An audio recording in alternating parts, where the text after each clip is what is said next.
ইন্দোনেশিয়ায় চাষের কাজের জন্য বাড়ি থেকে বের হয়ে আর ফেরেননি ৬৩ বছর বয়সী এক কৃষক। ৩ দিন পর গ্রামের চাষের ক্ষেতে ২৬ ফুট লম্বা এক অজগরের পেট থেকে মিলেছে তার মরদেহ।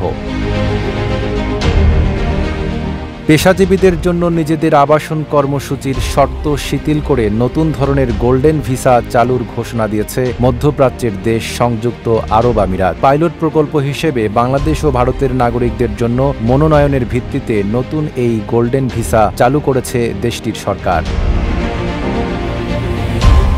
কাতারের রাজধানী দোহায় সোমবার ফের বৈঠকে বসেছে ইসরায়েল ও গাজা উপত্যকা নিয়ন্ত্রণকারী গোষ্ঠী হামাসের প্রতিনিধিরা। ফিলিস্তিনের এক কর্মকর্তার বরাত দিয়ে এক প্রতিবেদনে এ তথ্য জানিয়েছে ইসরায়েল ভিত্তিক সংবাদ মাধ্যম টাইমস অব ইসরায়েল।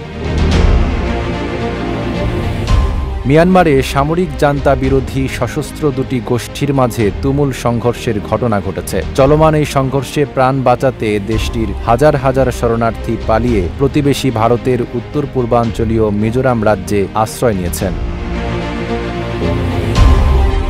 ইয়েমেনে ৩ বন্দরে ক্ষেপণাস্ত্র হামলার জবাবে ইসরায়েলে পাল্টা ক্ষেপণাস্ত্র হামলা চালিয়েছে ইয়েমেনের ক্ষমতাসীন সশস্ত্র গোষ্ঠী হুথি। দেশটির সরকারি টেলিভিশন চ্যানেল আল মাসিরাহে সম্প্রচারিত এক বক্তব্যে এ তথ্য জানিয়েছেন হুথি মুখপাত্র ইয়াহিয়া সারি।